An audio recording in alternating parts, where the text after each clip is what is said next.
14h-16h, Brigitte Lahaie, Sud Radio. Bonjour à tous, ravi de vous retrouver pour cette 2 heures sur Sud Radio et aujourd'hui encore avec Jean-Charles Bouchou et ça c'est très très chouette. Alors on va peut-être moins rire quand même aujourd'hui qu'hier, Jean-Charles Bouchou, puisque nous allons revenir sur le thème de votre dernier livre, les violences invisibles. Alors c'est quoi ces violences invisibles? Eh bien c'est ces mots qui blessent mais qui contrairement au coup ne laissent pas de traces apparentes, puisque il n'y a rien sur le corps, mais ces paroles douloureuses, elles restent à l'intérieur de nous. Et d'ailleurs, un humour sarcastique, ça peut blesser parfois encore plus. Et je vous invite donc à venir témoigner de ces mots qui vous ont blessé, parce que peut-être de les dire, de nous les dire, eh bien, ça va un peu vous aider à vous en libérer. Mais la question qu'on peut aussi se poser, c'est pourquoi on accepte de rester avec quelqu'un qui a la capacité de nous dire des choses aussi cruelles. Alors évidemment, quand c'est nos parents, on n'a pas le choix. Mais ensuite, qu'est-ce que ça signifie? Est-ce qu'on veut peut-être guérir de son trauma? Je crois que Jean-Charles Bouchou a des choses importantes à nous dire là-dessus.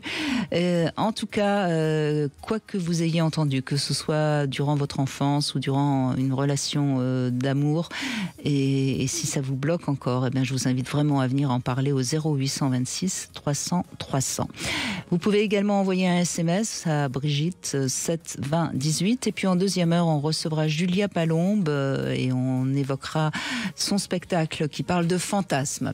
Jean-Charles Bouchou, Les violences invisibles, c'est votre dernier livre qui était sorti il y a un peu plus de 2 ans, je crois maintenant, et qui est un livre que je trouve remarquable parce que on parle pas beaucoup de ça. Non, parce que la violence perverse, contrairement à ce qu'on imagine, beaucoup de gens me donnent des exemples, mais ils me parlent de psychopathes en fin de compte. La violence perverse, elle peut être donnée avec le sourire. Et c'est autrement plus destructeur. On avait évoqué hier l'humour qui peut être un mécanisme de défense pervers, mais on peut aussi, je sais pas, moi j'ai cette image, ce souvenir d'une personne qui me disait, ma chef de service m'a dit, vous savez, j'ai confiance en vous. Waouh, là on ouvre grand son cœur, j'imagine. Et je vais vous confier une mission parce que j'ai confiance en vous. Et elle lui donne une mission qu'elle ne peut pas réussir parce que soit elle n'en a pas la formation, elle n'en a pas le temps, elle n'en a pas les moyens. Et on la laisse. Oui, patauger dans quelque chose et donc puis, dans un échec évident. Une quinzaine de jours, la chef de service vient, alors vous en êtes où? Je n'y arrive pas. Et là, on la regarde en disant, oh, je suis sûr que vous avez fait le maximum. Vous voyez, il n'y a pas de violence visible là. Une double. Mais c'est juste dégueulasse parce que c'était pour la mettre dedans, c'était pour lui faire du mal, c'était éminemment pervers, mais avec le sourire d'un bout à l'autre. Et un témoin qui assisterait à la scène dirait que cette chef de service, qu'est-ce qu'elle est sympathique. Elle lui pardonne, mais elle n'a rien à lui pardonner puisque de toute façon elle ne pouvait pas réussir. Donc elle était prise dans un paradoxe. C'est soit je veux faire plaisir à ma chef de service, mais en même temps je peux pas puisqu'on m'en donne pas les moyens. Voilà ce que j'entends par violence invisible, par exemple. Il y en a d'autres. Bien sûr. Alors dans l'enfance, c'est terrible, ces phrases qui tuent les enfants. Oui.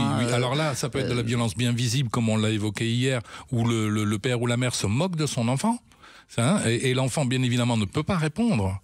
Donc on est pris de nouveau dans une double contrainte, on avait dit hier, c'est-à-dire soit je me tais et je me laisse insulter, soit je réagis, on va me dire en plus tu n'as pas d'humour. Oui, bien sûr, mais là je parle vraiment de toutes ces phrases qu'on dit aux enfants, de toute façon tu n'y arriveras pas, il y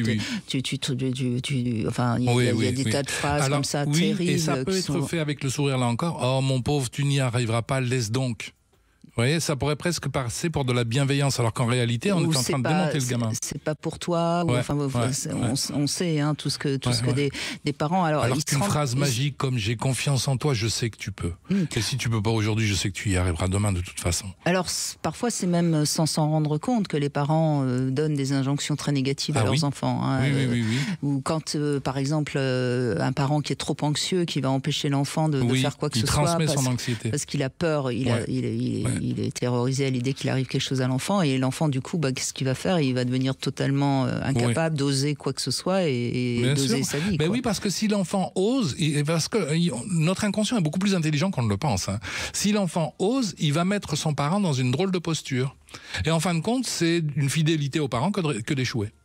Si vous dites à un gamin tu vaux rien, rapidement vous aurez raison. Parce que l'enfant va faire ce que vous lui avez demandé pratiquement, quoi. Voilà, donc tout ça, ça nous marque et ça laisse des traces. Et parfois, des années plus tard, on est encore persuadé qu'on vaut rien ou qu'on n'y arrivera pas. On a ce que j'appelle des failles narcissiques. C'est très très difficile de travailler sur ces failles narcissiques, mais c'est possible. Il nous faut retrouver, vous l'avez évoqué tout à l'heure, le trauma d'origine, lui permettre de s'exprimer, lui permettre de se vivre. On peut le travailler sensoriellement. On peut le travailler comme je le propose le week-end prochain au cours d'un atelier Rebirth, mais arriver à retrouver ce trauma et le laisser s'exprimer. Voilà, si quand j'étais enfant j'ai eu peur et si je connais à nouveau la peur aujourd'hui, très bien, fermons les yeux et comment elle s'exprime cette peur ? Alors justement, ça c'est intéressant aussi ce que vous dites, parce que souvent, et vous en avez parlé hier, on va choisir un partenaire ou une partenaire qui va soit ressembler peut-être à un de nos parents, ou alors on peut avoir, je pense à ces phrases terribles que peuvent dire les mères à leurs filles, tous les hommes sont infidèles. Ah oui. Et c'est une phrase qui, a priori, n'est pas méchante pour nous, mais qui nous donne une sorte de certitude que de toute façon, l'homme qu'on va choisir va être infidèle. Et qu'est-ce qu'on va faire ? On va choisir un homme infidèle. Exactement, pour ne pas faire mentir maman. Et voilà. Oui. Ça aussi, c'est des choses qui vont nous pourrir la vie affective pendant des années. Bien sûr, mais c'est déjà de l'ordre du trauma. Quand maman dit les hommes sont des salauds, à l'intérieur de moi, j'imagine la petite fille, elle souffre. Ou quand on nous tape sur les doigts parce qu'on est en train de se tripoter un petit peu et qu'on nous dit mais non, touche pas, c'est sale. Comment une femme peut ensuite avoir envie de se masturber ? Alors qu'on devrait lui dire, écoute, oui, mais pas ici, si c'est dans le salon. Dans ta chambre, dans ta chambre. Tu peux te faire du bien, mais pas devant nous. Voilà, non, mais voyez à quel point il est normal que tout adulte ait des petits traumas, des blessures, parce qu'en fait, forcément, les parents, sans le faire exprès, ont donné des paroles... Et ça va conditionner toute notre vie. Et les exemples que nous avions reçus hier, par exemple, des gens qui toute leur vie réentendent les phrases qu'ils ont entendues quand ils étaient gamins, c'est rien de moins qu'un symptôme post-traumatique. C'est-à-dire, j'ai été traumatisé par les propos de mon parent et ça me revient encore et encore. C'est exactement la même chose que vivent les gens qui reviennent de la guerre. Les gens qui reviennent de la guerre, dès qu'ils vont entendre un pétard ou quoi que ce soit, ou une voiture qui fait du bruit, vont immédiatement se sentir de nouveau en guerre. Bien sûr. Un mécanisme qui est complètement... Ce sont des symptômes post-traumatiques. Et les gens qui ont vécu avec des pervers narcissiques ressentent des symptômes post-traumatiques à l'identique des gens qui ont vécu dans la guerre. Et puis parfois, c'est pas nos parents, mais c'est une sœur, un frère. C'est ce que va nous raconter Sabrina, c'est sa grande sœur, qui peut-être pour garder le pouvoir ou pour l'humilier, lui répéter quelque chose, et elle va nous le dire dans un instant. 14h-16h, Brigitte Lahaie, Sud Radio. Eh bien, je vous invite à rejoindre Jean-Charles Bouchou qui va vous aider à vous libérer de ces mots que vous avez entendus et qui restent ancrés dans votre mémoire. Bonjour Sabrina. Oui, bonjour Brigitte, comment ça va ?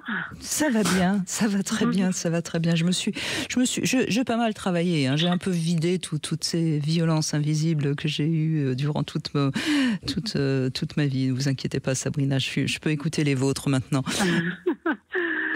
Très bien. Moi, c'est vrai que quand j'étais plus jeune, ma grande sœur, souvent, elle devait sûrement se moquer de moi, mais tout le temps, elle me disait « Ah, mais t'es bête, t'es bête ». Ah bah c'est pas gentil, ça. Et c'est pas gentil. Vous aviez combien d'âge de différence ?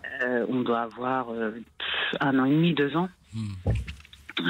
Et... même, je vais vous donner un exemple, on voyait une image d'un âne ou d'un bourricot, elle me disait « Ah, bah tiens, ça passe, c'est toi, Sabrina. » Voilà. Est-ce que ça vous fait rire ? Non, pas du tout. Non. Non. Plus jeune, oui, ça me faisait rire, parce que je prenais pas conscience en fait de l'ampleur, mais là... avec le recul, je comprends certaines choses en fait, et je me suis collée en fait cette étiquette pendant longtemps, où j'ai voulu commencer à entreprendre des choses, j'y arrivais pas, et puis je me disais... quand on a 4 ans et qu'on a notre sœur de 6 ans qui nous dit t'es bête, voilà. On la croit, Exactement, donc oui. Surtout que j'imagine qu'elle ne le disait pas devant vos parents, elle le disait bien quand vous étiez toutes seules, toutes les deux. Elle me le disait surtout devant des amis ou devant mes autres frères et sœurs. On n'était pas forcément seuls. Il y avait toujours du monde avec nous. Mais pas vos parents qui auraient pu vous défendre. Non, je vois pas mes parents autour de nous. Non. Vous étiez un peu le bouc émissaire de la fratrie, quoi. Et c'est ça. En même temps, ce que vous pouvez entendre, c'est que votre sœur, elle est jalouse. Et si elle est jalouse, c'est quelque part, elle ne vous le dira jamais, mais elle vous admire. C'est-à-dire que vous aviez quelque chose qu'elle n'avait pas. Et c'est là où elle voulait vous attaquer. D'accord. Oui. Mais ça, on le comprend quand on fait un travail et qu'on a grandi. Sabrina, c'est normal que vous ne l'ayez pas compris quand vous étiez petite. Non, effectivement, je comprenais pas en fait son comportement et c'est en grandissant que ça me faisait mal puisque quand j'ai voulu entreprendre des choses ou m'orienter ou faire des choses, et il y avait toute cette image, ce frein qui revenait en moi et qui me disait non, tu n'y arriveras pas puisque de toute manière ta grande sœur te l'a répété X fois et c'est ce qui me faisait mal en fait. Alors, ce qu'on peut comprendre aussi, c'est que elle a 2 ans quand vous arrivez au monde, donc forcément vous êtes sa rivale. On sait très bien que pour les enfants, quand on est encore petit et qu'il y a une petite sœur ou un petit frère qui arrive, c'est toujours très difficile. Pour peu que votre père ou votre mère ait vraiment apprécié votre arrivée et vous ait un petit peu chouchouté, oui, je cherchais un mot. Merci de m'avoir aidé, Sabrina. Donc elle vous a pris en grippe et puis d'une certaine manière, elle vous le fait payer, quoi. Oui, probablement. Ça doit sûrement être ça. Alors, aujourd'hui, ça y est, vous avez réussi à dépasser ça ou ça reste encore de temps en temps une ombre qui vous rattrape ? Alors, de temps en temps, mais j'essaye de tout de suite l'éliminer de mon cerveau dès que ça arrive. J'arrive à avoir les bons réflexes, je pense, et je me dis non, c'est bon, mets ça de côté, avance, oublie, avance. Et c'est marrant aujourd'hui, quand j'essaye de lui en parler à ma sœur, et j'ai l'impression que ça fait comme un sens interdit. Elle ne rentre pas dans, elle veut pas elle veut pas en parler. Je lui pose la question. Parce qu'elle a honte. Probablement, ouais, ça doit être ça. Mais c'est là où le revécu sensoriel dont je parlais tout à l'heure est intéressant. C'est-à-dire que quand on a quelque chose qui réémerge à l'âge adulte, automatiquement on met en place des mécanismes de défense pour dire non, mais j'en tiens pas compte, je vais mettre ça de côté. Et donc on ne l'élimine pas. Alors qu'il pourrait être intéressant, au contraire, de dire ok, chouette, j'ai une angoisse. Où est-ce qu'elle naît ? Comment est-ce qu'elle évolue ? Et la laisser évoluer pour pouvoir partir. Vous voyez ? Parce que les mécanismes de défense vont obliger le refoulé qui cherche à s'exprimer à se refouler à nouveau. Donc à rester. Mais est-ce qu'aujourd'hui vous vous trouvez intelligente, Sabrina ? Oui. Voilà. C'est ça qu'il faut nous dire.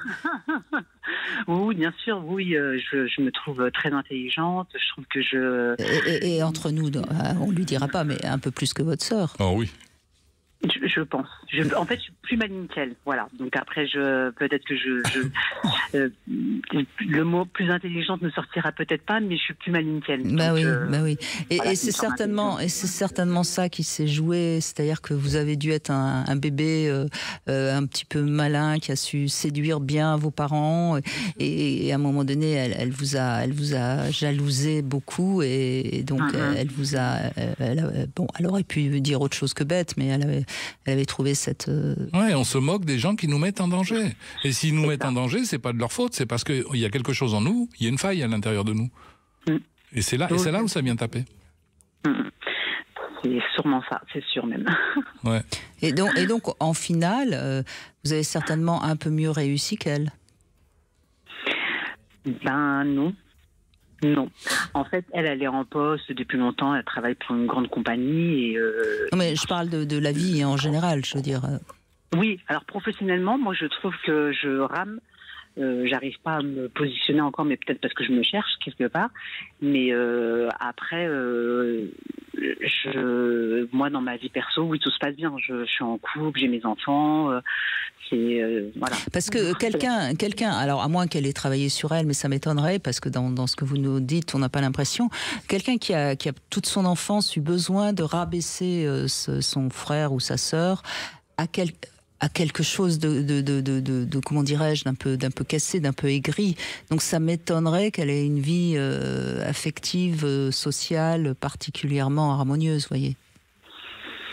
Après, c'est vrai que le côté social, je ne la vois pas trop. Enfin, elle n'est pas trop entourée d'amis.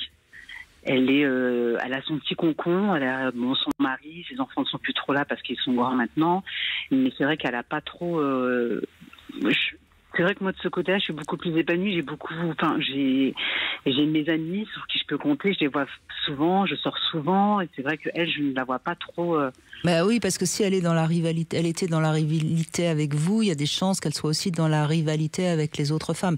Encore une fois, je ne suis pas en train de faire un diagnostic, mais il y a des chances, enfin, ou des malchances plus exactement, tant pis. Mais parce que à moins qu'elle ait à un moment donné travaillé sur elle et qu'elle ait dépassé cette rivalité. Elle a une faille qu'elle va faire payer à toutes les personnes dont elle a le sentiment qu'elles peuvent les dépasser. Vous voyez ? Bien sûr. Ouais.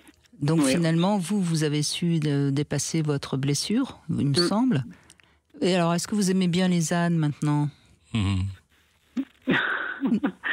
Oui. C'est votre animal totem ?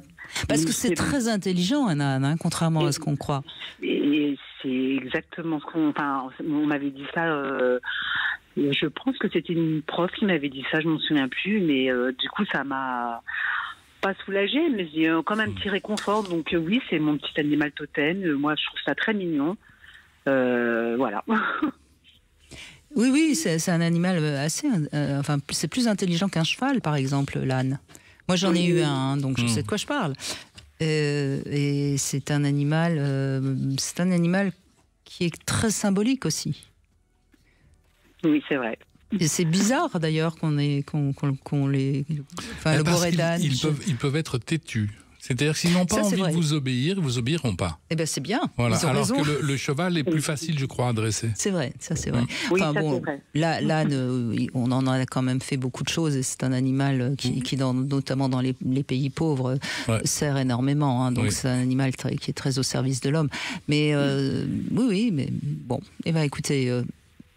merci de ce témoignage parce que ça montre que vous avez su avancer malgré ça. Oui, on est obligé. Il faut, bien sûr. Oui. Merci beaucoup, Sabrina. On fait une petite pause, on se retrouve avec le Love Conseil. Vous savez que je parle toujours d'amour dans ce Love Conseil. Et bien justement, on va compter nos heures d'amour dans un instant. Brigitte Lahaie, Sud Radio, le Love Conseil. Eh bien, Jean-Charles Bouchou, on va parler du temps de l'amour. Ce serait chouette si on pouvait aimer 24 heures sur 24, hein, ce serait formidable. Hein. Je ne suis pas sûr de ça. Vous n'êtes pas sûr ? Bon. Non. Eh bien, écoutez, on apprécie le soleil parce qu'il y a des nuages parfois. C'est pas faux, c'est pas faux. En tout cas, je vous propose ce test, un petit test. Durant cette journée, vous allez calculer le nombre d'heures que vous consacrez à votre travail, le nombre d'heures à votre bien-être, c'est-à-dire à vous, hein, à vos enfants, à vos amis, à des activités quotidiennes et à la personne avec qui vous partagez votre vie. Et ensuite, vous allez constater donc si vos priorités sont respectées, si vous passez assez de temps avec votre partenaire. Et c'est franchement, si vous faites ce test pendant plusieurs jours, vous verrez que c'est un exercice assez objectif et qui sera riche en enseignements parce qu'il y a évidemment pas de temps parfait. Hein. Je sais que on a tous des choses qu'on est obligé de faire dans sa journée, un trajet pour aller au travail, le nombre d'heures qu'on est obligé d'utiliser au travail, mais ça permettrait quand même de voir si vous consacrez assez de temps à celui que vous aimez, qui quand même, semble-t-il, est la personne la plus importante après vous, hein, je dis bien après vous, puisque de toute façon, on a tous 24 heures par jour, donc à nous de bien les répartir. Voilà. Ben voilà un beau programme. Non, mais c'est intéressant de le faire à la fois sur la semaine et puis également le week-end. Hein, oui, parce normalement, on se laisse manger quand même, hein. Beaucoup par le travail, les trajets pour aller au travail. Oui, et puis des choses qui sont assez anodines, les réseaux sociaux. Si, mais excusez-moi. C'est peut-être pour vous, mais je vous signale que le nombre d'heures passées sur les réseaux sociaux, je crois que c'est en moyenne 2 heures aujourd'hui par personne. Hein, donc c'est pas anodin quand même. Ouais, c'est normal. Ils vont être contents ceux qui passent 2-3 heures sur les réseaux sociaux et qui n'entendent que c'est de la cochonnerie. Moi, je vous laisse. On n'est pas mieux à faire des câlins. Franchement, qu'à aller regarder TikTok ou je sais pas quoi, je sais pas. Écoutez, moi, je passe pas, je passe pas, enfin, à part professionnellement, bien sûr, mais sinon, je passe pas de temps sur les réseaux sociaux, donc ça, je suis assez d'accord avec vous, évidemment. Bon, et puis, on peut passer du temps avec Passage du désir, et là, c'est quand même pas du temps inutile, et puis en plus, avec ce pack de 5 objets, dont des jouets, accessoires, Passage du désir, on peut les partager avec son ou sa partenaire. Donc, pour ça, eh bien, il suffit de jouer avec nous et d'envoyer un SMS à Brigitte au 7 20 18 et vous serez l'un d'entre vous sera tiré au sort et sera donc le gagnant de ce pack de 5 jouets, dont des accessoires Passage du désir. Et puis on continue avec Marie. Alors Marie, je crois que c'est aussi quelqu'un de votre fratrie qui vous disait des choses assez désagréables. Bonjour. Oui, bonjour Brigitte, bonjour Jean-Charles. Bonjour Marie. On vous écoute, allez-y. En fait, quand j'étais beaucoup plus jeune, très jeune, j'ai le souvenir de paroles toujours. J'étais la 5e, la dernière d'une fratrie de 5 enfants. Et souvent, j'avais une grand-mère assez autoritaire et on me comparait souvent à elle. Tu es mauvaise, tu es méchante, voilà, mes frères et sœurs, ma mère me disait ça. Mais c'était toujours pour me comparer à elle. Et c'est quelque chose qui m'a suivie. J'ai toujours eu cette sensation de pas être quelqu'un de gentil. De gentil, ouais. Alors que après, est-ce que cette grand-mère qui était peut-être un peu dure, est-ce qu'elle avait une préférence pour vous? Mon père était fils unique, elle avait une préférence pour mon père, j'ai envie de dire, parce que nous, les petits-enfants, n'étaient pas très... D'accord, non, mais c'était une question, parce que ça aurait pu expliquer, mais visiblement, c'est pas ça. Non, je pense qu'on était tous... non, j'étais pas la préférée, je pense pas. Non. Mais quelquefois, dans une famille, il y a un enfant qu'on va appeler l'enfant symptôme. C'est-à-dire que c'est un peu le bouc émissaire et c'est sur lui qu'on va se décharger à chaque fois qu'il y a une tension dans la famille. Et j'ai l'impression que c'est ce qui est arrivé à Marie. Possible, c'est possible. D'ailleurs, vous êtes la dernière. Peut-être que vous n'étiez déjà pas très désirée par votre mère. J'ai pas été... je l'ai surprise une fois en parlant. Elle parlait à une de mes tantes, dire que j'étais un accident, quoi. À l'époque. Oui, comme beaucoup d'enfants de l'époque, bien sûr. Mais voilà. Ça, c'est pas grave d'être un accident. Vous êtes vivante. C'est ça qui est important. Vous êtes là. Mais je pense qu'effectivement, un enfant, qu'il ait été désiré ou pas, c'est pas tellement important, mais qu'il soit bien accueilli. Et vous n'avez pas été bien accueilli. C'est là où le bas blesse, en fait. Peut-être. Il y a combien d'écart avec le 4e et vous, la 5e? On a un an et demi, même pas. Donc vous arrivez, elle est à peine remise, que déjà elle se retrouve enceinte, tout ça, donc c'est des... Oui, mais enfin, ça, encore une fois, ça n'excuse rien. Parce que votre mère aussi vous disait que vous étiez méchante, si j'ai bien compris. Oui, parce qu'elle me comparait souvent. Alors, ma mère était quelqu'un de très aimant avec ses enfants. Je ne peux pas dire que c'est pas... Voilà, 5 enfants, j'avais le recul, je me rends bien compte que c'était certainement très compliqué. Voilà, 5 enfants qui bougeaient, voilà. Mon père n'était pas très présent, il était chauffeur routier. Donc, je ne peux pas lui faire le reproche, maintenant elle n'est plus là, mais bon. Alors Marie, on peut comprendre maintenant une mère qui dit à sa petite fille, à sa fille qu'elle est méchante, c'est pas très... Non, vous pourriez, vous avez le droit d'être un petit peu en colère contre elle, même si aujourd'hui, vous avez pardonné, bien sûr, et vous avez raison. Mais c'est pas... Enfin, excusez-moi, j'ai pas pas très envie de défendre votre mère.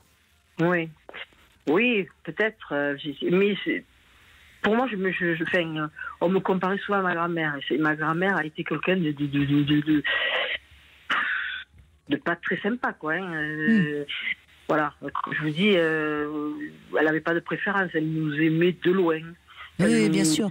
Mais que votre mère ait du mal avec sa belle-mère, ça me paraît évident. Hein. Je pense qu'elle a été très mal accueillie par sa belle-mère. Il y a certainement une rivalité de femmes entre elles deux. Mais qu'elle ait projeté ça sur vous, vous voyez, c'est pas terrible. Oui, certainement. J'ai vécu avec, mais c'est quelque chose qui m'a souvent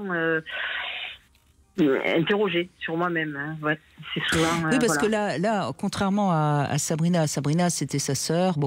Tandis que là, c'est les frères et sœurs et la mère. Hein, donc c'est quand même. C'est pour ça que j'ai parlé d'enfants symptômes, c'est que tout le monde s'y met. Hein, alors que dans le cas de Sabrina, c'était juste une rivalité entre sœurs. C'est moins grave. C'est moins lourd. Tandis que vous, vos frères et sœurs ont pris le parti de votre mère et puis vous étiez donc, le bouc émissaire, quoi. Donc c'est difficile, ça. Ah oui, j'étais la mauvaise. Et qu'est-ce qui vous a un petit peu sauvé? Vers quoi vous alliez pour retrouver un peu de douceur? Quand j'étais très jeune, j'avais rien, hein, j'avais pas, parce que pour moi j'étais comme ça, oui, j'étais. Donc vous êtes identifié à ce qu'on vous disait? Oui, complètement. Mais c'est après, avec le recul, j'ai fondé ma propre famille, et c'est là que je me suis dit, mais je suis pas comme ça. Et c'est là que je me suis rendu compte que j'étais pas comme ça, quoi. Par rapport aux autres, par rapport voilà. Mais quand j'étais dans ma famille, c'était moi la mauvaise, la petite méchante, quoi, celle qui, je sais pas pourquoi, parce que j'avais mon petit caractère, hein, attention, hein, je pas, c'était ce qui peut être, mais j'ai jamais fait quelque chose de méchant dans ma vie, hein, pas que je sache. Voilà. Après ça. Mais alors vous comment vous réagissiez? Vous restiez dans votre silence? Vous restiez un peu à l'écart pour. Oui, je me rebiffais parce que.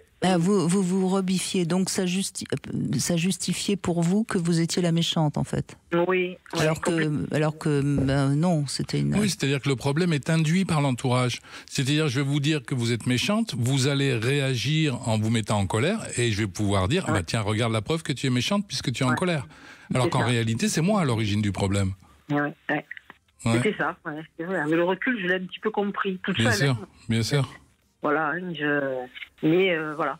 Et est-ce que ça a longtemps, et peut-être encore aujourd'hui, provoqué justement ce mécanisme de défense, de vous énerver ou de vous mettre un peu en colère quand vous vous sentez un petit peu critiqué ou légèrement... Plus jeune, plus jeune, je me rebiffais, oui. C'est ça. J'avais tendance à répondre, à rentrer dans ce... Quitte à attaquer avant même d'être attaqué, hein, peut-être. Oui, voilà. Voilà, je générais de l'agressivité. Ça, je m'en rendais compte. Et avec le recul, il y a eu des enfants. Je crois que j'ai compris toute seule, je crois, hein, tout ça. Et puis maintenant, ce qui est intéressant dans le témoignage de Marie et Jean-Charles Bouchou, c'est que là, encore une fois, elle met un mécanisme en place qu'elle utilise une fois qu'elle est adolescente et au début de sa vie d'adulte. Elle se révolte. Et puis à un moment donné, elle a, de manière visiblement toute seule, mais c'est formidable, elle se rend compte et elle arrive à ressentir et à dépasser le trauma. Bien sûr. Oui. Elle a accepté de le ressentir, donc effectivement, elle a pu le dépasser. Donc, et vous vivez la vie que vous avez envie de vivre. Oui, plus ou moins, hein, oui, je pense. J'ai mes enfants, mes petits-enfants. Donc parce que tout ce qui nous est dit quand on est enfant, c'est un programme, hein. Je le disais déjà tout à l'heure. Dites à un enfant, tu es mauvais, à cause de toi, tout va mal. Et l'enfant, d'accord, il rentre dans cette fonction. Il est programmé pour, et peut-être même qu'à un moment donné, il va faire ce qu'il faut pour. Et on va pouvoir dire, regardez la preuve. Alors qu'en réalité, c'est nous qui l'avons poussé à ça. Et adulte, on a tendance à remettre en place les mêmes choses jusqu'au jour où on s'aperçoit que c'est pas forcément une bonne idée, quoi. Et c'est là où on entame un travail sur soi. Et justement, vous nous avez dit que vous aviez des enfants, des petits-enfants, donc vous avez forcément eu un mari. Et donc, comment vous l'avez choisi? Donc, vous l'avez choisi comme quelqu'un qui vous trouve pas méchante, j'ai l'impression. Non, il m'a jamais... Je crois que c'est ça qui m'a permis de sortir de tout ça, mon mari, mes enfants, parce qu'ils m'ont fait jamais ressentir ce que j'ai ressenti dans ma famille. Et c'est peut-être tout ça, ça m'a ouvert les yeux. Donc vous avez su choisir un mari à l'opposé de... Vous avez accepté de trahir votre famille. Ah oui. Oui. Oui, d'un certain point de vue. Hein. En sortant du rôle qui vous avait été donné et en passant à autre chose. C'est très fort, c'est bien. Hein. Des fois, je me dis, ouais, tu as surmonté cette chose, parce que c'est vrai que je me suis interrogée pour moi-même. Hein, Mais est-ce que votre père, qui n'était pas beaucoup là, c'est vrai, mais est-ce qu'il vous aimait bien, votre père? Oui, à sa façon. À sa façon. Mon père était un ours, comme on dit, hein, un ours. Il était pas très sympa avec ma mère. Je dis pas très non, parce que sympa. je cherche quoi dans votre enfance vous a servi de tuteur, vous voyez. Et visiblement, vous savez pas. Mais il y a forcément eu peut-être un prof, peut-être, enfin, vous voyez, ou une tante, ou un oncle. Enfin, il y a peut-être quand même eu quelqu'un qui Je vous... sais pas. Ça n'est pas le souvenir, en tout cas. J'en parlais pas trop. C'était un ressenti de ma part. Ou alors vous-même, hein, qui au fond de vous-même, vous ne sentiez pas du tout méchante, peut-être. Non, mais moi, au fond de moi, enfin, je m'interrogeais quand même. Hein. Je me dis, tu pas gentil. Quand je me rebiffais, voilà, comme disait tout à l'heure Jean-Charles, je rentrais dans le jeu, quoi, de cette agressivité. Bien sûr. Je me disais, si, ouais, peut-être je suis comme ça, hein, je suis pas. Parce que c'est avoir cette sensation, c'est pas très agréable, quoi, hein, se sentir mauvais dans son fond propre, alors que j'étais pas comme ça. C'est intéressant ce que vous venez de dire, parce que vous avez bien dit, je ne me ressentais pas comme ça. On ne se reconnaît pas dans le discours de l'autre. C'est peut-être ça qui vous a sauvé, c'est que vous ne reconnaissiez pas dans leur discours. Ben non, c'est pour ça que ça m'a perturbé, hein, longtemps. Hein, il y a de quoi, oui. Oui, parce que c'est paradoxal. On vous le dit, mais vous ne le ressentez pas. Donc, j'avais expliqué un mécanisme de défense dans une autre émission déjà, je crois, l'identification projective. C'est-à-dire, je vais attribuer à l'autre des choses que je ferais bien de voir en moi. Parce que ces gens qui vous disent que vous êtes méchante, c'est eux qui, au fond, sont méchants. Et quand ils parlent comme ça, ils ne parlent que d'eux-mêmes. Peut-être. Hein, voilà. Possible, hein. Oui, mais oui, possible. Hein. Ils se libèrent de leur méchanceté en vous l'attribuant. Avec le recul, on le comprend. Enfin, moi, je l'ai compris. Mais c'est bien. J'ai compris parce que je passe à autre chose. Ouais, ça aide à mettre du sens aussi. Ouais, exactement. Et à se dégager. Eh ben, en tout cas, c'est très gentil, Marie, d'avoir pris le temps de nous raconter votre propre histoire. Merci beaucoup. Merci à vous. Mais je vous en prie. On continue parce que c'est important, hein, et visiblement, les parents ont quand même ces paroles qui sont blessantes, puisque c'est également les parents de Christine, hein, qui lui répétaient... 14h-16h, Brigitte Lahaie, Sud Radio. Jean-Charles Bouchou est avec nous. Vous êtes psychothérapeute. Je rappelle également que vous faites un stage de Rebirth du 11 au 17 novembre, c'est-à-dire du 14 au 17 novembre, c'est-à-dire le week-end prochain, près de Montpellier, et on revient vers vous si on a envie de s'y inscrire. Alors, Christine est avec nous maintenant, et ce sont aussi vos parents, je crois, hein, qui vous répétaient sans cesse que vous n'aviez pas de valeur. Cette fameuse valeur, hein, qui nourrit notre narcissisme quand on est enfant, et que parfois... qu'on a besoin de trouver quand on est enfant, et qu'on aura besoin de dépasser, c'est-à-dire d'oublier quand on sera adulte. Ouais. Ah oui, c'est dur la vie d'humain, hein, quand même. Hein. Bonjour Christine. Oui, bonjour. Bonjour Jean-Charles. Bonjour Christine. Oui, bonjour. Et moi c'est Brigitte, absolument. Excusez-moi. Je vous en prie Christine. Voilà. Et donc c'est oui, comme... Allez-y. Oui, allez-y. Voilà. Allez-y. Donc en fait, comme vous le disiez, donc mes parents me disaient non, tu n'arriveras jamais. Donc ce sont des paroles blessantes. Bien sûr. Qui ont un impact sur mon aspect psychologique. Ouais. Et engendrer des problèmes par la suite. Mais à l'école, vous aviez des mauvaises notes ou des bonnes notes ou de...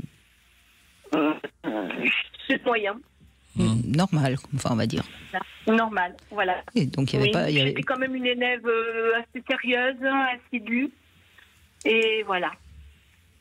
Oui, donc c'était d'autant plus injustifié. Voilà.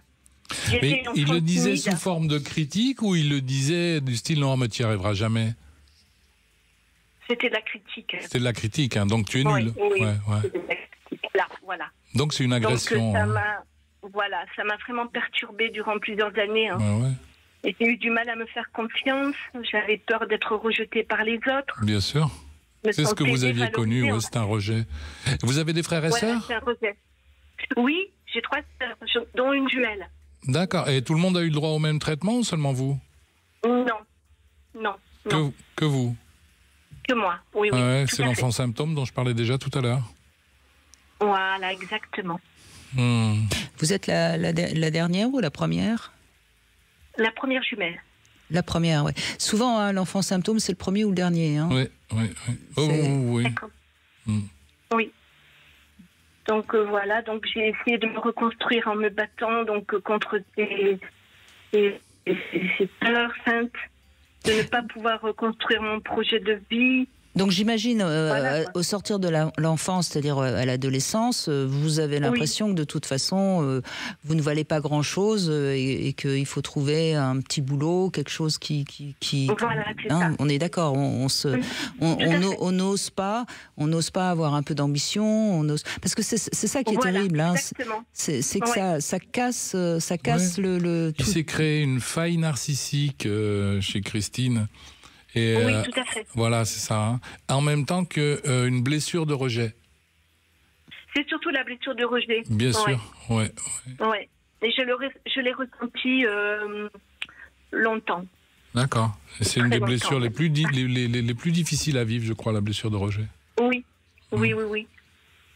Plus encore Et que la donc, blessure d'abandon. Oui, je suis assez d'accord. La Voilà. blessure d'abandon, on en parle beaucoup parce qu'on a tous un peu une blessure d'abandon, mais elle peut assez vite se canaliser parce que on va avoir des relations amoureuses, on va avoir des amis, on va pouvoir créer quand même du lien, tandis que la blessure de rejet, puisque on vaut rien, on va forcément être rejeté, et comme on est sûr qu'on va être rejeté, on va mettre en place quelque chose qui fait qu'on va être rejeté.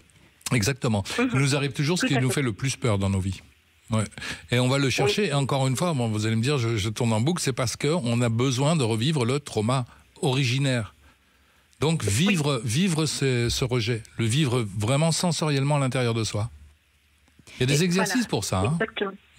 Et donc, justement, dans votre vie affective, par exemple, Christine, vous avez choisi exprès des hommes qui vous ont rejeté au début? Eh ben justement, donc mon ex-mari m'a aussi dit que je n'arriverais à rien, voilà, qu'il fallait que je me batte parce que j'étais assez faible et que voilà. Et ça m'a, comment dirais-je, retourné à cette enfance. Oui, et là, c'est Vous avez remémoré pas mal, voilà, d'événements qui se sont déroulés lors de mon enfance et de mon adolescence. Vous êtes resté combien de temps avec lui? 25 ans. Oh là là, et c'est moi qui l'ai quitté. Je l'ai quitté par. C'est vous qui l'avez rejeté à la fin. Oui, tout à fait. Bien joué. Ça, c'est bon signe. Ça veut dire que quand même, à un moment donné, vous avez su ressentir et ne plus accepter de ressentir, et donc de dépasser le trauma, quoi. Comme dirait Jean-Charles Bouchou, qui est avec nous et qui vous écoute avec attention. Donc, grâce à ça, j'ai pu me battre. Et puis, je me suis en fait relevée. Et j'ai décidé de m'en sortir. Et c'est grâce aussi à la foi. Ah oui. Que j'ai réussi à être forte et avoir une confiance en moi. Je crois que c'est important de le dire. Dieu ne rejette personne. Dieu ou l'univers, hein. Oui, enfin, là, parce que la foi est, à mon avis, une chose essentielle dans nos vies, mais ça peut être la confiance dans notre corps. Tiens, par exemple, quand on tombe malade, moi j'ai confiance dans mon corps, je sais qu'il va tout faire pour me réparer. Mais j'ai confiance dans l'univers, je sais que je me retrouve toujours, même quand c'est désagréable, à la bonne place, parce que c'est là que je dois travailler quelque chose. Et donc, oui, travailler sa foi, je pense que c'est une très bonne idée. La confiance, tout simplement, confiance dans l'univers. D'ailleurs, cette phrase est magnifique, hein, j'ai foi en moi. Oui. Et cette phrase, on devrait l'apprendre aux enfants. Enfin, oui. Donc vous avez foi en vous aujourd'hui, Christine? Oh oui, puis une grande foi en l'univers, puis je suis très attirée par l'ésotérisme aussi. la tarologie, donc ça m'a beaucoup, beaucoup aidé. Les tarots de... Oui, oui. De Marseille. L'ésotérisme, voilà. De Marseille, j'imagine. Oui, tout à fait. Oui, oui, oui. Et ça peut paraître comme ça totalement idiot, mais s'intéresser par exemple au tarot de Marseille, vous prenez une lame, enfin une carte, pour que tout le monde comprenne bien, vous vous en imprégnez et ça vous permet, si vous avez... Moi, je faisais ce test par exemple avec certaines personnes, choisissez la carte que vous préférez et celle que vous aimez le moins. Et ça permet d'expliquer à la personne sa problématique. Avec quelque chose. Moi, la carte qui me faisait le plus peur dans le tarot, c'était la Maison Dieu. Ben, bien sûr. Elle est dure, celle-là. Hein. Ah non, mais c'est une belle carte. Mais oui, non, mais je suis d'accord. Mais il faut en traverser des épreuves pour arriver à l'accepter. Pour arriver à l'étoile. Donc pour expliquer, la Maison Dieu, c'est une tour qui est foudroyée. La tour de Babel. Oui. Voilà, avec des gens qui vont prendre qui tombent la tour sur la tête. Donc c'est la mort en fait. Qui arrive à se relever. Il y en a un qui se relève. Ouais, il y en a un qui reçoit une plume et l'autre qui reçoit le chapeau de la tour. Voilà. Non ? Oui, tout à fait.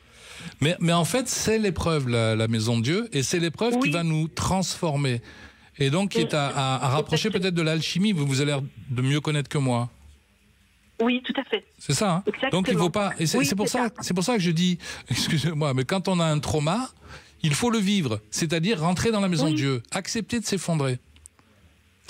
La dernière fois que j'étais venu, j'avais pris l'exemple de la forêt. Je disais, il y a une forêt rempli d'araignées, il faut rentrer dedans et se faire manger par les araignées. Maintenant, on est sur la Maison de Dieu, mais ça revient à dire à peu près la même chose, quoi. Mais alors pour que ça parle à tout le monde, je vais utiliser le mot du chaos. Le chaos, c'est à la fois du danger, d'un accident, et c'est aussi une opportunité. Et c'est ça qu'il faut bien comprendre. Et vous avez, Christine, visiblement fait un sacré travail, parce que pour en arriver à parler du tarot de Marseille, alors que vous n'arriveriez jamais à rien, à la preuve que si. Hein. Ouais, il faut abriter un chaos comme la Maison de Dieu pour enfanter d'une étoile filante comme l'étoile qui est une belle carte aussi. Bien sûr. Et puis ça, c'est ce que disait le philosophe. Oui, c'est vrai. Bon, en tout cas, merci Christine de cet échange et bravo. Hein. On voit bien qu'on peut se sortir de ces traumas. Oui. C'est ce que Jean-Charles Bouchou... Et ne pas mettre le mouchoir sur le chaos, mais entrer dedans et accepter de le vivre. C'est difficile, mais alors l'étoile filante est magnifique. En tout cas, on va continuer dans cette deuxième heure à évoquer toutes ces paroles qui nous marquent et dont on peut quand même, à un moment donné, en faire une belle étoile qu'on va suivre. Une petite devinette. Oui, j'en ai jamais trouvé une avec vous. Je sais pas. Sont trop dures. Peut-être que vous allez la trouver celle-là. Écoutez bien. Je commence par E. La voyelle E, et je finis par E. Je ne contiens qu'une seule lettre. Qui suis-je ? La réponse après les infos. 14h-16h, Brigitte Lahaie, Sud Radio. Jean-Charles Bouchou est avec nous et le fil rouge de cette émission, c'est un peu votre livre, Les violences invisibles aux éditions Le Courrier du Livre. Ces mots, alors là pour l'instant dans la première heure, on a entendu des personnes qui témoignent de mots entendus pendant leur enfance. Hein, mais ça crée des failles narcissiques qui restent toute la vie. Entendus au cours de leur enfance et entendus à nouveau, enfin dans tous les cas, mais ne serait-ce que par Christine, par son mari, qui lui répète la même chose qu'elle entendait quand elle était petite, dit par sa mère.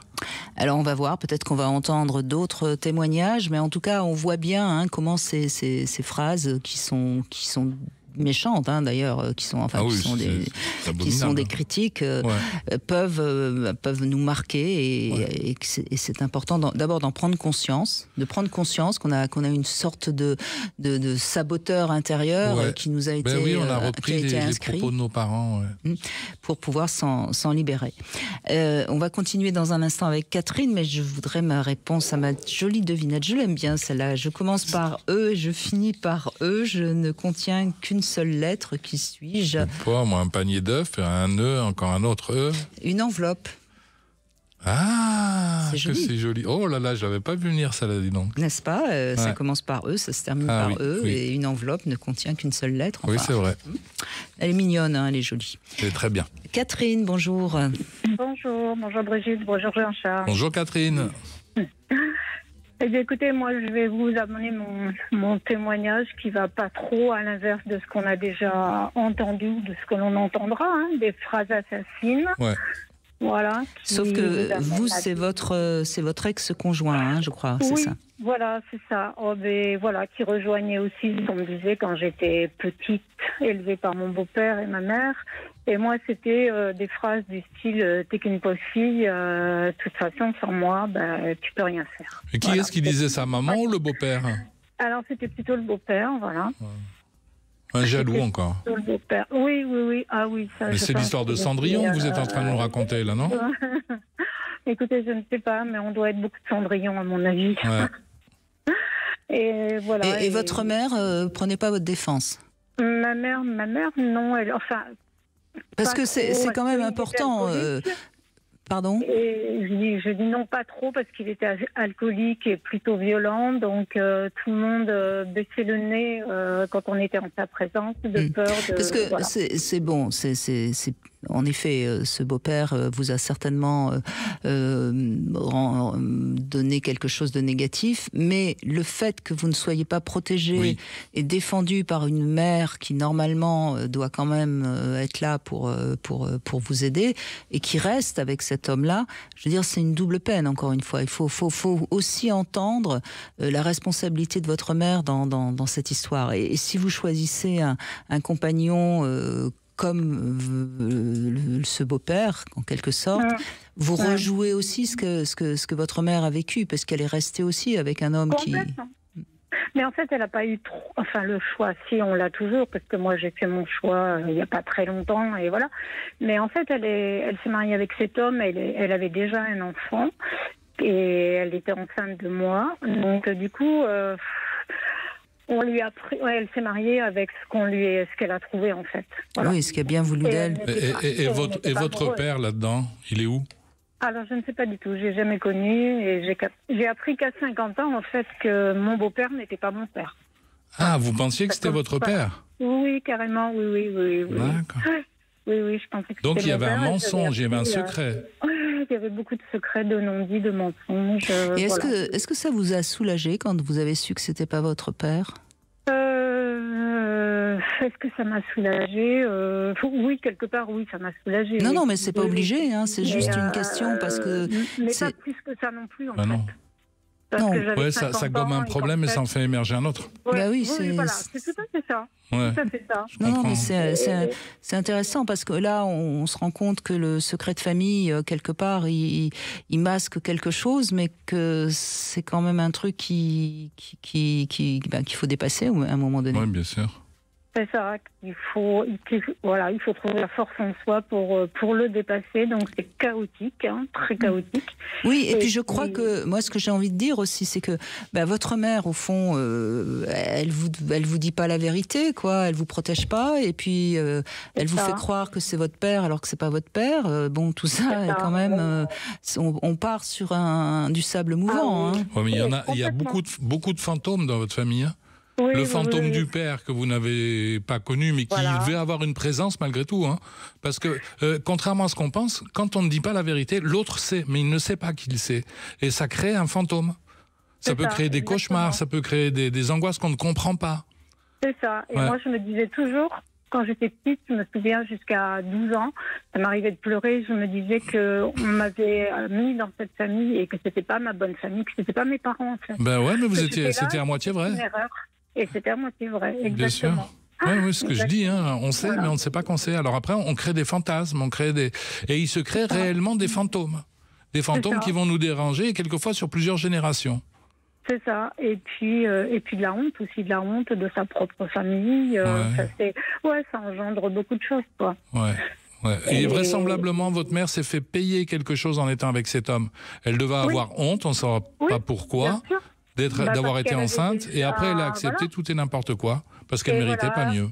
Et voilà, je pense pour elle, elle n'avait pas le choix, elle s'est retrouvée avec 8 enfants, et ce qui fait que, souvent je lui disais, mais maman, viens, je t'en supplie, on s'en va, tout le monde va travailler, mais en fait, je comprenais pas. Parce qu'elle a eu des enfants avec votre beau-père?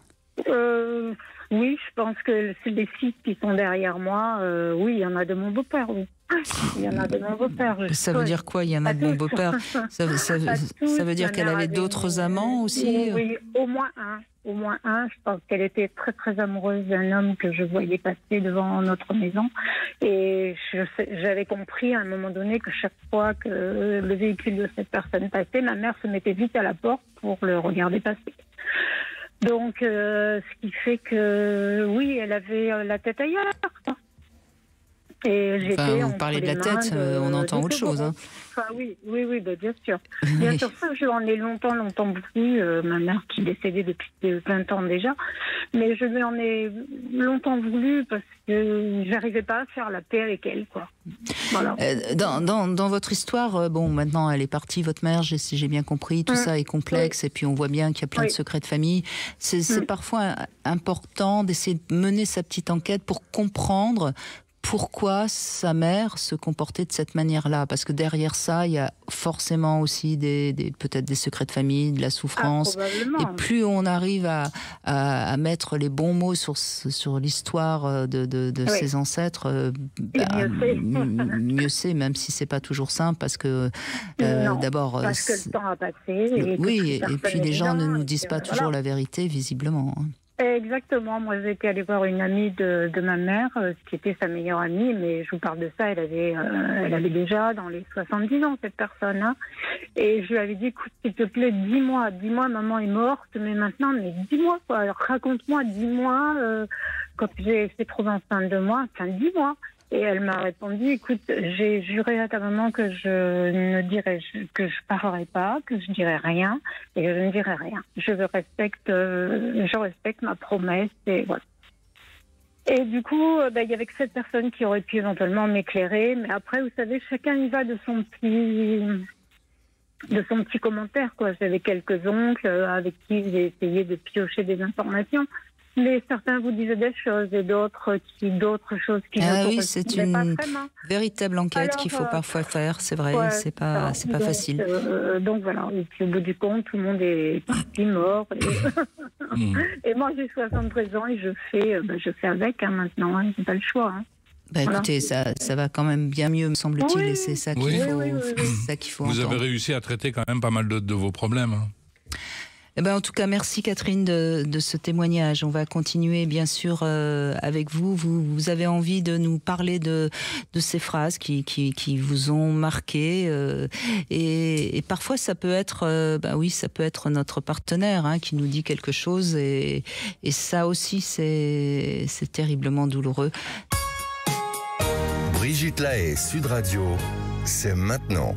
Alors justement, Jean-Charles Bouchou, notre C'est maintenant correspond particulièrement à notre émission d'aujourd'hui, puisque j'invite tous les jours dans cette rubrique C'est maintenant un auditeur, une auditrice à nous dire des mots qui lui ont fait du bien ou qui lui ont fait du mal, à peut-être demander pardon, enfin essayer d'exorciser quelque chose qu'on a en soi et ça fera du bien de pouvoir en parler avec nous. Samantha, justement, vous êtes avec nous et on vous écoute. Qu'est-ce que vous avez envie de nous dire ?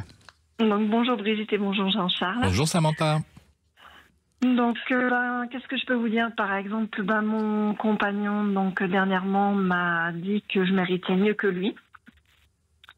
Donc, il prenait en fait la décision à ma place, savoir si je méritais mieux que lui. Pour moi, c'était son propre jugement, mais pas le mien. Oui. Donc, je trouve que c'est assez blessant, ce genre de réflexion, on va dire. Ça, c'est une violence invisible. Parce que vous n'êtes pas directement attaqué en apparence, mais en réalité, on vous coupe l'herbe sous les pieds, on ne vous donne pas le choix. Et c'était dans le but de vous quitter, en fait, si je comprends bien. Oui et non, parce que je lui ai après dit qu'il n'avait pas à prendre cette décision pour moi, que c'était pas à lui de prendre... Enfin, il savait pas ce que moi dont j'avais besoin. Donc, après, on s'est expliqué tranquillement, il le comprend. Je pense plutôt qu'il se dévalorise. D'accord. Non, parce que ça pourrait être en effet ce que vient de dire Jean-Charles Bouchou, c'est-à-dire une violence. Oui, c'est une violence. Oui, mais ça, dans ce que vous semble dire Samantha, c'est lui qui se dévalorise. D'accord. Et certes, c'est une violence pour Samantha. Si j'aime quelqu'un et que ce quelqu'un se dévalorise, ça me fait du mal. On est Donc d'accord. c'est une Exactement. violence. Oui, non, moi je suis d'accord avec vous. Mais c'est pas une perversion comme pourraient faire Non, certaines on n'est pas dans personnes. le champ de la perversion narcissique. Voilà, Mais c'est on ce est que- dans le champ du narcissisme et dans le champ de la violence invisible. Enfin, oui, invisible, on va l'appeler comme ça.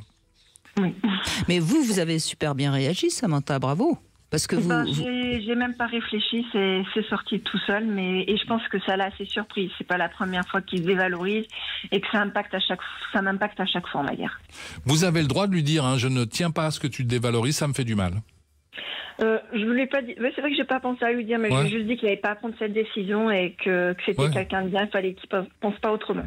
Mais est-ce que vous n'êtes pas un petit peu sauveuse là dans cette histoire, Samantha? Si c'est lié aussi à mon métier, donc je pense que malgré tout, mon métier ressort toujours dans. Ah oui, dans mais ma vie attendez. quotidienne. Être sauveuse dans son métier, c'est une sublimation, c'est très bien, c'est positif. Mais se sentir aussi obligé de continuer dans sa vie affective à sauver les autres, là, c'est peut-être un trauma qui n'est pas réparé. Peut-être. Parce que là, vous essayez de le sauver, visiblement, c'est mal barré, parce qu'il n'arrête pas de vous répéter... On ne sauve pas les gens, hein. C'est un leurre, ça. Même nous, les thérapeutes, on ne sauve pas les gens. On les accueille. C'est comme je disais tout à l'heure, un enfant n'a pas à être désiré, il a à être bien accueilli. Eh ben, un patient, c'est pareil, il a à être bien accueilli, mais après, c'est lui qui bosse. Hein. Oui. C'est un travail de métier, moi, en tant que thérapeute. Un travail de feignant en tant que thérapeute. Vous allumez la lumière et c'est à lui de ranger son bordel. Voilà. Voilà, ça c'est la petite phrase que j'aime bien répéter. Donc Samantha, ce qu'il faut faire là, hein, on est d'accord, vous avez remarqué qu'il avait une mauvaise estime de lui-même, vous avez envie de le sauver, c'est pas à vous de le sauver, donc qu'est-ce que vous faites? Vous lui trouvez une adresse de thérapeute et vous l'envoyez Voilà. chez quelqu'un travailler, hein? Tout à fait, oui. Il le sait, puisqu'il en a déjà parlé, qu'il faudrait qu'il consulte. Mais il faudrait pas, il faut. Faire attention, hein, Samantha, parce que vous allez vous épuiser et puis, comme vous l'avez dit très justement, c'est blessant, quoi. Parce que là, quand il vous dit tu mérites mieux que moi, il est aussi en train de vous dire, tu vois, tu es incapable de me sauver. Peut-être, oui. C'est le fameux triangle bourreau, victime, sauveur. Donc faites On passe d'une attention. place à l'autre. Parce que là, il est en train de prendre un peu le pouvoir sur vous, me semble-t-il, encore une fois. C'est hein. pour ça que je parle de violence. C'est vraiment une violence. Hein. Oui, mais je suis d'accord avec vous, Jean-Charles. La preuve, c'est que je vais dans votre sens. Non, mais voyez, Samantha, méfiez-vous parce que parfois le sauveur devient la victime. Oui. Et j'ai pas envie que. Et un jour, vous êtes agacé, vous l'envoyez promener, là, vous devenez le bourreau. Et, Ah oui, et ça, vous avez eu les 3 places l'une après l'autre, de même que lui, il a eu les 3 places l'une après l'autre. Oui, c'est vrai que je lui ai dit que si ça continuait comme ça, que j'allais tout envoyer balader. Donc c'est pas faux. Ouais, c'est normal. Triangle de Karpman avec un K. Vous chercherez si vous voulez. Et Oui. puis, je vous conseille le livre d'Hélène Vecchiali elle a écrit sur ça s'appelle La tragédie des sauveurs. Et elle dit, et je trouve que ça c'est très important. En tout cas, moi, je sais que ça m'a aidé aussi à avancer. Elle dit que derrière ce besoin d'être sauveur, c'est un terrible besoin d'être aimé. Bien sûr. Donc ça, c'est peut-être ça qu'il faut que vous avanciez aussi par rapport à vous-même, que vous vous sauviez un petit peu vous-même. Oui, je pense aussi. Hein, surtout si vous êtes dans un métier d'aide aux autres. Oui, tout à fait. Tout à fait. Oui, hein, ça vous Tout à parle fait, ouais, complètement. Oui, tout à fait, oui.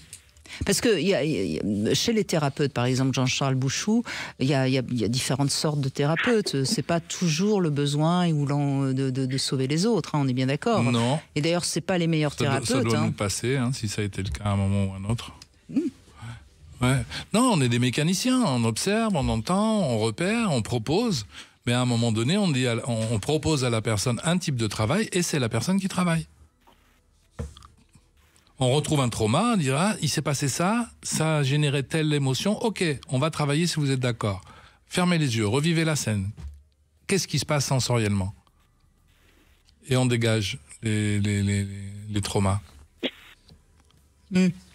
Bon, Samantha, hein, j'ai l'impression que vous n'avez pas trop envie d'entendre ce qu'on vous dit. Hein. Non, si, je l'entends bien. J'ai pas dit que vous l'entendiez pas, j'ai dit que Non, mais c'est vraiment important parce que là, me semble, vous êtes ensemble depuis combien de temps? C'est pas vieux non plus depuis le mois de février.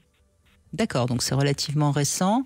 Est-ce que vous avez l'impression qu'il a un petit peu bougé ou est-ce que vous avez l'impression que ça tourne en rond? Ça a tourné un peu en rond, là ça a commencé à bouger parce que j'ai mis les choses à plat et que je lui ai dit tout ce que j'avais à dire. Donc après, comme je lui ai dit, hein, c'est toi qui as les clés en main, ce n'est pas moi. Oui, enfin vous avez la possibilité de poser vos limites. Exactement, et c'est ce que j'ai fait. Et c'est ça l'essentiel. Si vous savez déjà au moins poser vos limites, et visiblement quand vous avez su réagir à cette phrase quand il vous dit tu mérites mieux que moi. Donc vous n'êtes pas en danger. Mais en même temps, ne perdez pas trop de temps dans une relation où ça ne pourra pas aboutir. C'est à vous d'être assez consciente. Oui. Eh bien, merci en tout cas, Samantha. Merci beaucoup. Et on continue dans un instant, notamment avec le sexo-conseil. Le sexo-conseil, je vais vous parler du contrôle et du lâcher-prise dans la sexualité. Très intéressant. Ce sont deux extrêmes. Alors, on n'est jamais tout dans l'un ou tout dans l'autre, mais vous allez voir comment on peut être plus dans le lâcher-prise, un peu moins dans le contrôle. Brigitte Lahaie, Sud Radio, le sexe au conseil. Eh bien, Jean-Charles Bouchou, contrôle ou lâcher prise, c'est un petit peu les deux opposés. Et on ne le dirait on ne le dit peut-être pas assez. Oui, mais il va nous falloir l'expliquer, Brigitte Lahaie, parce que si vous dites à quelqu'un lâcher prise, ça s'appelle une injonction paradoxale. C'est impossible. Plus je vais essayer de lâcher prise, en fait, plus je vais être tendu sur mon but qui va être de lâcher prise. Voilà. Alors justement, ce sexe au conseil, écoutez Allez-y. bien. Si vous êtes plutôt dans le contrôle, vous aurez tendance à vouloir prendre les initiatives. Là, je parle dans la sexualité, mais ça pourrait être un conseil général. Mais je reste sur la question de la sexualité.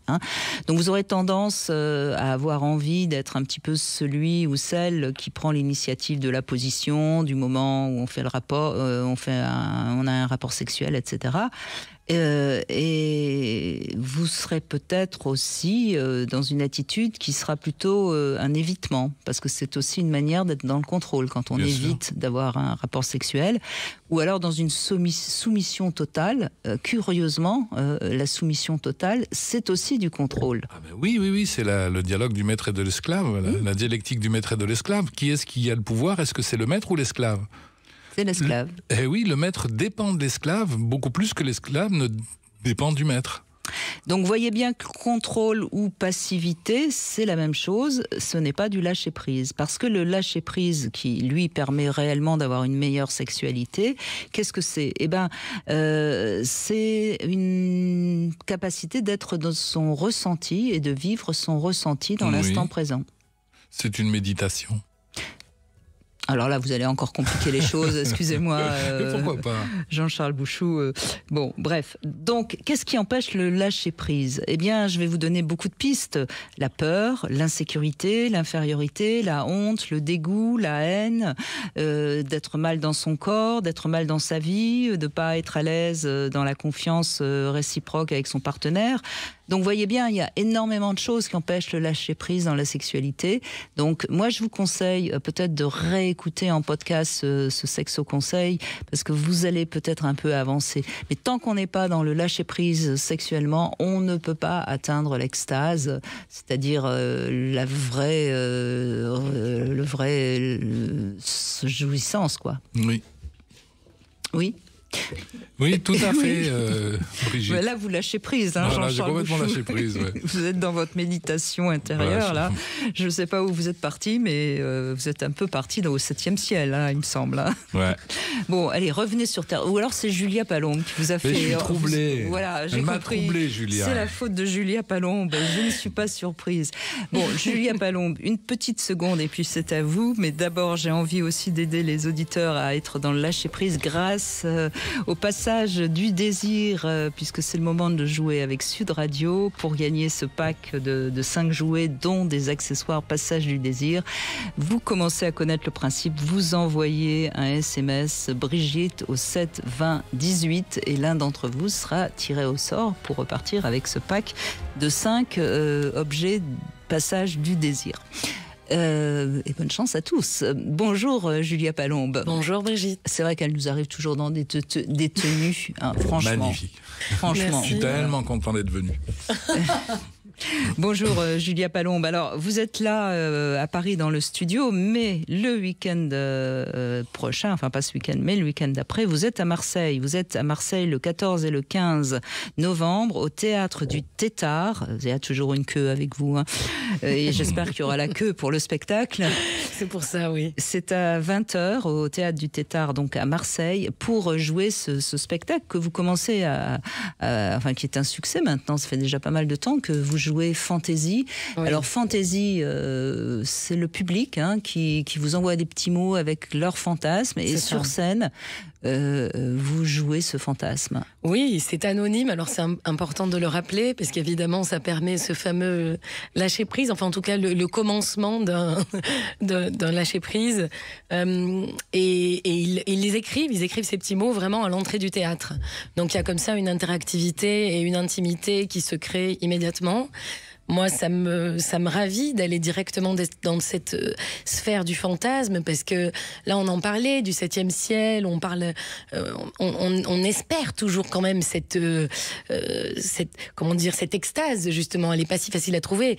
Et là, dans le fantasme, on est dans un espace illimité de créativité.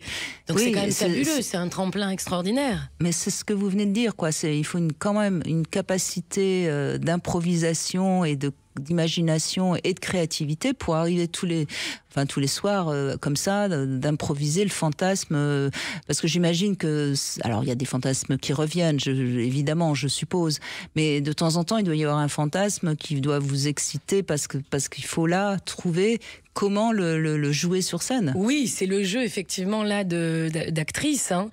Faut dire que j'ai beaucoup de cordes à mon arc, puisque je danse, je chante et je joue avec le public de manière presque cabaret, c'est-à-dire que je n'hésite pas à aller dans la salle ou à faire monter quelqu'un sur scène si je sens qu'il y a de la réactivité et une possibilité de jouer avec évidemment élégance, hein, mais et ça m'aide beaucoup d'avoir mon instrument de musique, mon petit ukulélé, etc.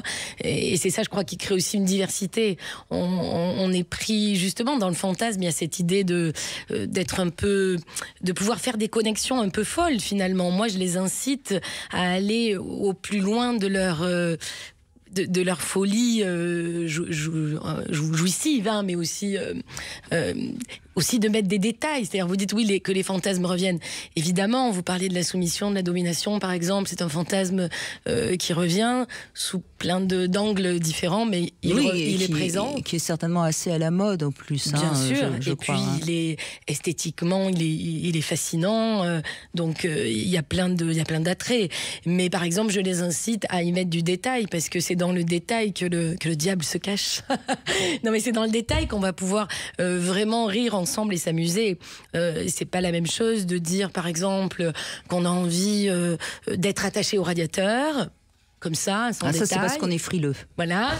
Alors, ou est-ce qu'on a envie d'être attaché au radiateur par le voisin qu'on a croisé une fois dans l'ascenseur? Il faut un petit peu, moi je les incite à construire une fantasmagorie. Oui, vous avez raison, parce que sinon, sinon ça veut rien dire. Un plan à trois, ça veut rien dire. Je fantasme d'être attaché. Bon, on peut être attaché de maintes façons, de plein de manières, et avec plein de gens. Et puis surtout, au plus on va aller chercher du détail, une odeur, une sensation, une couleur, et au plus on va finalement trouver des choses en soi, c'est-à-dire se reconnaître soi, se connaître davantage. Ça me fait penser à une chose, j'en parlais avec Philippe Breneau l'autre jour, on oublie trop à quel point nos 5 sens sont impliqués dans la sensualité, forcément dans la sexualité, Jean-Charles Bouchou.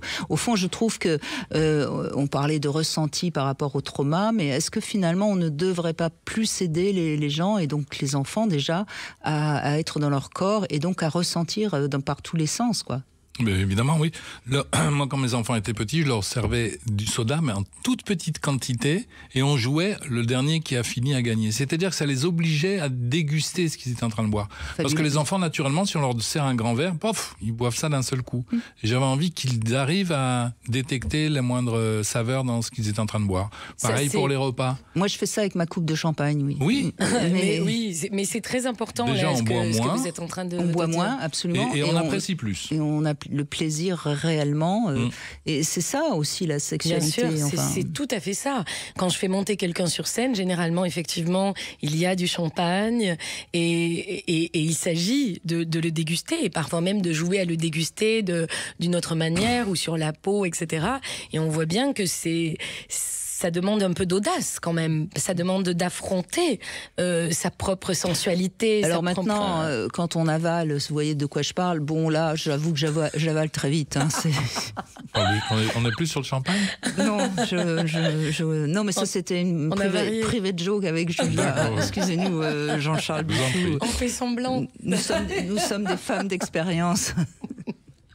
Non mais il faut savoir rire aussi, j'imagine, votre spectacle. Oui. C'est pour ça que je disais ça. Mais bien sûr, surtout il faut rire. Merci Brigitte, surtout, parce que c'est justement dans le rire qu'on va complètement décoincer, peut-être décoincer tout ce que vous avez nommé tout à l'heure, c'est-à-dire les peurs, les angoisses, les difficultés...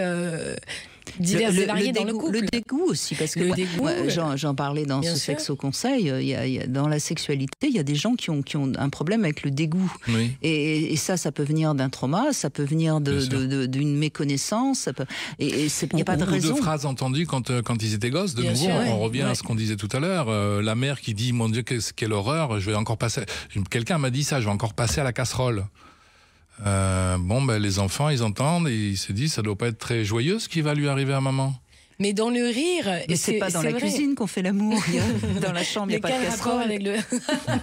Avec le canard à l'orange. Oui, voilà.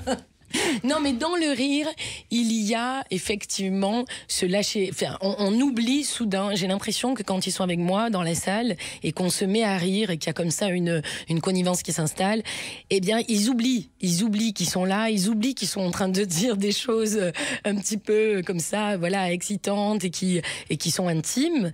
Et je vois combien les couples aussi se rapprochent. Ça, c'est hyper touchant quand même. C'est-à-dire que tout à coup, comme moi je suis là, je sers un peu de transition entre l'un et l'autre. De bout en train, pourrait-on dire.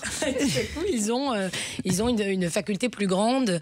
Voilà. Alors justement, dans ce spectacle Fantaisie que vous allez jouer à Marseille le 14 et le 15 novembre, Julia Palombe, on peut d'ailleurs sur vos réseaux sociaux, tout ça, retrouver la date et le lieu. Vous diriez quoi ? Il y a de l'érotisme, de l'humour, quel pourcentage ? Je dirais qu'il y a, je dirais un tiers. Je dirais qu'il y a 30% d'humour et puis un bon tiers quand même d'érotisme. Hein. Non, l'érotisme, il est tellement présent. En fait, il est présent partout, mais il est teinté. Il vous habille, il vous déshabille, de on pourrait dire. Etc. Moi, j'aime quand cet érotisme aussi, il est là justement pour montrer que aussi, parce que l'érotisme, c'est un mot qui est intéressant aussi, parce que il a tendance aujourd'hui à glisser vers quelque chose de pornographique ou de sale. Enfin, les gens se font aussi plein d'idées. Alors que l'érotisme, évidemment, ça peut être aussi dans une élégance, dans un éclat de rire. Et en fait, c'est quoi ? C'est raviver le désir de vivre. Oui, ça peut être un regard. Ça peut être un regard, ça peut être juste une cheville qui se tourne, qui se penche, qui se cambre. Ça peut être plein de choses. Et j'aime bien arriver sur cette vibration et rester sur cette longueur d'onde pour leur montrer que c'est agréable. En fait, c'est agréable d'être désiré. Est-ce qu'on pourrait dire que l'érotisme, contrairement à la pornographie, ne devrait jamais choquer ? Ben, c'est ça. C'est ça, pour essayer de faire comprendre à tout le monde ce que c'est que l'érotisme. L'érotisme, ça devrait jamais choquer et ça devrait normalement faire fonctionner un peu l'imaginaire et la fantasmatique. Oui, quoi. Oui, moi c'est cette vibration que je cherche. Je cherche à reconnecter, à ce que les gens viennent sur ma longueur d'onde, ma vibration de rire, de désir. c'est tellement génial de se désirer. C'est tellement extraordinaire. Pourquoi on se perd de ça? Pourquoi on se sépare de ça? C'est dommage. Jouons, ça ne nous engage à rien. Juste, on passe un moment de plaisir. Et on parlait de l'humour hier, hein, et c'est vrai que l'érotisme avec l'humour, ça paraît comme ça assez incompatible, et pourtant, je crois que c'est ce qui peut permettre justement de dépasser les gênes. Tout à l'heure, le lâcher prise. Oui, ça permet de débloquer, d'éviter de choquer. Bien sûr. Bien sûr, non, c'est primordial, parce que sinon on tombe dans quelque chose d'un peu glacé, comme sur un papier magazine, quoi. Une femme comme ça sur papier glacé qui fait un peu peur. Et aussi, c'est que les hommes, ils ont toujours beaucoup peur des femmes qui osent, comme moi, se pointer sur scène avec des talons aiguilles, des porte-jartelles, des masques. Je sais, moi, je fais au gré de mon érotisme aussi à moi et de ma fantaisie. Et que ce soit les hommes ou les femmes, il peut y avoir une peur. Mais dès qu'ils m'entendent, ils voient bien que je ne suis pas dans ce désir de faire peur, mais au contraire de faire rire. Et c'est magique, parce que la porte, elle s'ouvre immédiatement. Tout le monde n'attend que ça, de rire et de jouir en réalité. Tout le monde en a besoin. Eh bien, allez-y, allez à Marseille voir Julia Palombe. Vous avez compris, c'est un spectacle, c'est difficile de le définir, mais ça s'appelle Fantaisie. C'est le 14 et le 15 novembre au Théâtre du Tétard. Ça aussi, ça nous fait rire. Et c'est à 20h. Merci beaucoup, Julia Palombe. Merci à vous. Et on va conclure dans un instant avec ces violences invisibles dont on parle avec Jean-Charles Bouchou. Et on va retrouver Jean-Baptiste qui essaye de refaire sa vie, mais peut-être qu'il a aussi une phrase qui bloque. Il nous en parle dans un instant. 14h-16h, Brigitte Lahaie, Sud Radio. Nous sommes toujours avec Jean-Charles Bouchou et dans cette émission, on va revenir sur notre sujet du jour, ces paroles blessantes que l'on garde en soi. Vous savez que dans cette émission, on essaye de parler beaucoup d'amour parce que c'est ce qui nous relie, c'est ce qui nous permet d'aller mieux. Et pour aller mieux, il faut aussi se débarrasser de tout ce qui nous a fait du mal. Oui. N'est-ce pas, Jean-Baptiste? Bonjour. Bonjour, Brigitte. Et Jean-Charles qui est avec nous. Bonjour Jean-Baptiste. Et puis en plus, il a appelé son fils Jean-Baptiste. Alors, faut lui dire bonjour à Jean-Charles Bouchou. Oui, tout à fait. Tout à fait. Et alors, on vous écoute. Allez-y. Vous êtes veuf depuis 2 ans? Oui, depuis un peu plus de 2 ans, depuis le 26 septembre 2023. Puis, j'ai eu quelques copines en 10 ans comme ça. Et il y en avait une avec laquelle je me suis pas bien entendu, et elle m'a vraiment blessé avec des paroles disant que elle n'arrivait pas à la cheville d'Isabelle, c'est-à-dire c'était ma femme qui est décédée, et c'est vrai que ça m'a fait vraiment mal sur le coup. C'est vraiment une des paroles qui m'a fait le plus mal dans ma vie, peut-être que celle-ci, parce que même si la personne est décédée, on ne doit pas salir sa mémoire déjà pour commencer. Et puis après, on ne mêle pas... Non, alors vous avez raison. C'est pas très malin, c'est pas très habile. En même temps, elle ne dévalorise pas votre femme, puisqu'elle dit « Je n'arriverai jamais à la hauteur d'Isabelle. » Parce que la personne qui est décédée, malgré tout, elle est parfaite. Elle dit jamais de bêtises, elle se trompe jamais, effectivement.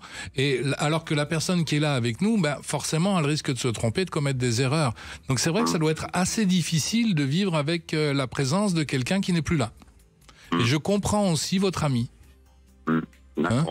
Après, quand elle dit je suis pas à la hauteur ou j'arriverai jamais à sa cheville, elle ne dévalorise pas votre ex-épouse. C'est vrai, mais oui, c'est ce que je comprends pas quand vous dites. Alors, je peux entendre que ça vous blesse parce que elle a prononcé le prénom. C'est peut-être ça aussi qui a été difficile à entendre pour vous.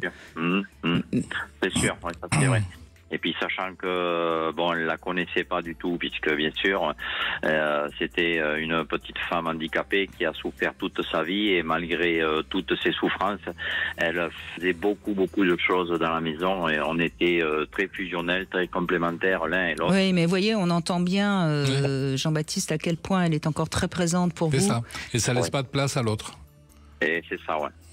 C'est ça. Donc on comprend ce qu'elle vous a dit, et l'information, elle était intéressante à prendre. D'accord, ok, c'est vrai. Donc, Et vous avez un travail de deuil à faire, tout simplement. Parce que tant que vous n'aurez pas fait de travail de deuil, eh ben, vous ne laissez pas la place à quelqu'un d'autre. C'est vrai, c'est vrai. Tout à fait, je comprends. Alors en même temps, on sait que parfois c'est long de tourner la page, mais vous pouvez garder bien sûr la mémoire d'Isabelle, mais il faut pas que vous en parliez trop avec une ex, avec une nouvelle femme. Là, c'est parce que je pensais à votre ex qui a dit quelque chose qui vous a blessé. Et puis il faut aussi que dans votre maison, si vous accueillez quelqu'un, il n'y a pas la présence du fantôme, pour revenir à que vous disiez tout à l'heure sur les fantômes, Jean-Charles Bouchou. Dans tous les cas, on a trouvé un fantôme. D'accord. Dans tous les exemples qui nous ont été donnés. Et vous voyez, moi, je pense à une amie qui est veuve. Bon, maintenant, ça fait très longtemps, mais au début, elle me disait, je ne le dis pas parce que ça fait peur. Ça, c'est vrai, oui, c'est vrai. Moi, je m'aperçois que j'ai eu quelques relations avec d'autres personnes qui m'ont dit, je côtoie beaucoup de veufs, mais j'arrive pas à franchir le pas avec les veufs. J'étais le troisième qui était veuf, mais elle n'arrivait pas à franchir le pas. Donc peut-être qu'elle aussi, elle a un travail à faire de son côté. Oui, en même temps, si les veufs, ils n'ont pas fait le deuil, c'est compliqué aussi, hein, vous voyez. C'est vrai, c'est vrai. Oui, c'est vrai. Tout à fait, je comprends bien. Mais après, c'est sûr qu'on peut très bien ne pas oublier la personne, mais ne pas en parler et le garder dans son jardin secret. En tout cas, pas dans les premiers temps. Après, bien sûr qu'on a, on peut dire qu'on a perdu sa femme ou son mari.